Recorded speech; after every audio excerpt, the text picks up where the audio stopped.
वरवरीक को आत्मग्लानि।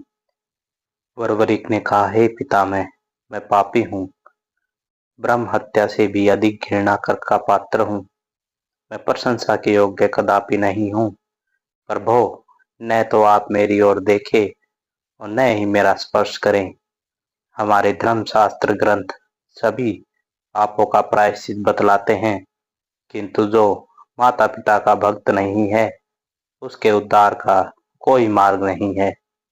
अतः जिस शरीर से मैंने अपने पितामह को कष्ट पहुंचाया है, उस अपने शरीर को आज मैं इस महिसागर संगम में त्याग दूंगा, जिससे अन्य जन्मों में ऐसा पातकी न बनूं।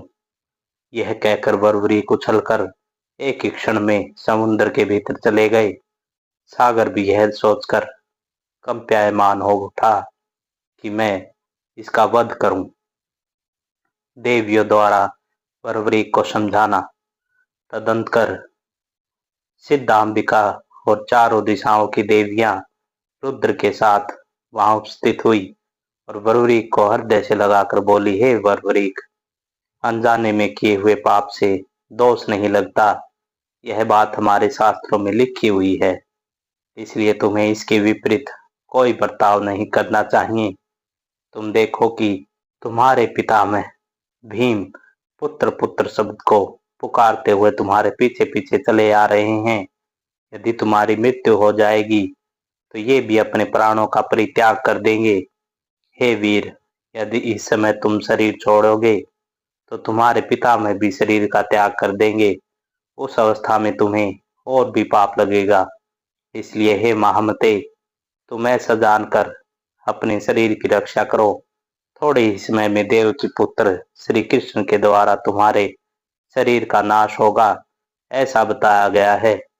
हे पुत्र, श्री कृष्ण साक्षात विष्णु हैं और उन्हीं के द्वारा या उनकी इच्छा से शरीर का नाश होना अति उत्तम है। इसलिए तुम हमारी बातों को स्वीकार कर लो। देवियों के ऐसा कहने पर वरवरीक उदास हृदय से वापस लौट आए। देवियों ने कहा, वरवरीक, चंडिका के कार्य की सिद्धि के लिए तू स्वयं अपना बलिदान देगा, इसलिए संसार में तू चांडिल्य नामक नाम से प्रसिद्ध होगा। यह कहकर सभी देवियां अंतर्ध्यान हो गई। भीम अपने पुत्र वरवरीक को साथ लेकर आए और अन्य पांडवों को भी यह समाचार बताया। यह सुनकर सभी पांडवों को बड़ा आश्चर्य हुआ। सभी ने भूरी भूरी उसकी प्रशंसा की और आलस्य त्याग कर विधि के अनुसार तीर्थ स्नान किया। पांडव अपने आगे के मार्ग को तय करने के लिए चल पड़े और वरवरीक वहीं देवियों की पूजा में पुनः संलग्न हो गए। पांचों पांडव अपने वनवास के दिन समाप्त करके हस्तिनापुर आए और कौरवों से कुछ भी राज्य का हिस्सा देने को कहा। जब श्री कृष्ण पांडवों को यह संदेश लेकर दुर्योधन के पास गए तो दुर्योधन ने कृष्ण की बातों को नहीं माना। फिर भी श्री कृष्ण ने उसे बहुत समझाया, किंतु हठी दुर्योधन ने उनके प्रस्ताव को अस्वीकार कर कहा कि बिना युद्ध के हुए सुई के नोक के बराबर भी भूमि पांडवों को नहीं दूंगा। कुरुक्षेत्र में दोनों पक्षों की सेना। तदंतर कुछ समय बाद कुरुक्षेत्र के उपलव्य नामक स्थान पर युद्ध के लिए कौरव और पांडव की सेनाएं एकत्रित हुई। वीर वरवरीक भी इस महायुद्ध को देखने की इच्छा से अपने रथ में बैठकर और अपने 3 बाणों का तरकश में लगाकर युद्ध भूमि की ओर चल पड़े। यह धर्म युद्ध था, इसलिए सभी को अपनी अपनी इच्छा से किसी भी पक्ष में सम्मिलित होने का अधिकार था। महाभारत के युद्ध के लिए दोनों पक्षों के विशाल शिविर एक दूसरे के सामने लगे हुए थे। दूसरे ही दिन से युद्ध होने वाला था। युद्ध की तैयारी में सभी व्यस्त थे। दोनों शिविरों में युद्ध संबंधी चर्चाएं मुख्य रूप से हो रही थी। कुछ योद्धा अपने संबंधियों से एक दूसरे के शिविरों में जाकर मिल रहे थे। श्री कृष्ण पांडव की ओर थे, किंतु उनकी 2 अक्षौणी यादव सेना और उनका प्रधान सेनापति कृतवर्मा बलराम सहित कौरवों के पक्ष में थे।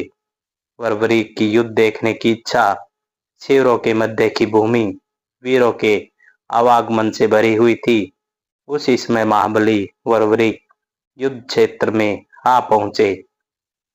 पीपल के वृक्ष के नीचे उन्होंने अपना रथ रोक दिया और घोड़ों को खोलकर चरने के लिए छोड़ दिया। अपने शस्त्र उतारकर कुछ जलपान किया और अपने रथ पर विश्राम करने के लिए बैठ गए। वरवरीक जन्म काल से ही महासागर संगम में देवियों की उपासना में लगे रहे। इस कारण उसे दोनों पक्षों के किसी भी व्यक्ति का परिचय प्राप्त नहीं था। केवल पांचों पांडव और श्री कृष्ण ही उसे पहचानते थे। उसे युद्ध का निमंत्रण भी नहीं दिया गया था, इसलिए किसी को भी यह ज्ञान नहीं था कि यह वीर किस पक्ष से युद्ध करेगा। महाबली वरवरीक के रथ को देखकर कोई नया योद्धा आया। जान दोनों दलों के वीरों ने उसे घेर लिया। सभी का एक ही प्रश्न था, आप किसकी ओर से लड़ेंगे? इस पर वरवरीक ने उत्तर दिया कि मैं अभी किसी पक्ष की ओर नहीं लड़ूंगा, क्योंकि अभी मैं एक दर्शन की भांति इस महासमर को देखने आया हूं। क्योंकि इस युद्ध में सृष्टि के लगभग सभी दिव्य शास्त्रों के ज्ञाता एकत्रित हुए हैं। इनके बाद ही मैं उस दल की ओर से लड़ूंगा जो निर्बल होगा और जिसके संग अन्याय होगा। अभी तो मैं दोनों दलों के सेनापतियों से मिलकर यह सुविधा प्राप्त करना चाहता हूं कि मुझे तटस्थ मानकर युद्ध को अच्छी प्रकार के देखने दिया जाए। युद्ध भूमि के सभी वीर वरवरीक को आश्चर्यचकित होकर देख रहे थे। उपस्थित जन समुदाय में से एक ने कहा, यह सुविधा तो प्राप्त हुई ही जाने, क्योंकि यह धर्म युद्ध है। इस युद्ध में जो लड़ना चाहे वे लड़े, जो नहीं लड़ना चाहे वे नहीं लड़े। इस बात पर तो दोनों दलों के सेनापति सहमत हो ही जाएंगे। इसका मुख्य कारण यह है कि कोई भी अपनी जीत को हार में बदलना नहीं चाहेगा। क्या आपकी सेना पीछे आ रही है? इस पर महाबली वरवरीक ने कहा, नहीं नहीं, सेना की मुझे आवश्यकता ही नहीं है, मैं तो अकेला ही आया हूं। इस पर लोगों ने कहा, तब आप निर्बलों की सहायता किस प्रकार से करेंगे और जिसके साथ अन्याय होगा उसकी रक्षा आप कैसे करेंगे? इन बातों को सुनकर महाबली वरवरीक कुछ मुस्कुराए और बोले, मैं अपने इस धनुष और 3 बाणों पर अत्यधिक विश्वास करता हूं। मैं एक ही बाण से शत्रु सेना का संहार कर सकता हूं। मेरा पहला बाण छोड़ते ही मरणशील के व्यक्ति के निशान लगा देगा और दूसरा उसे भेद देगा।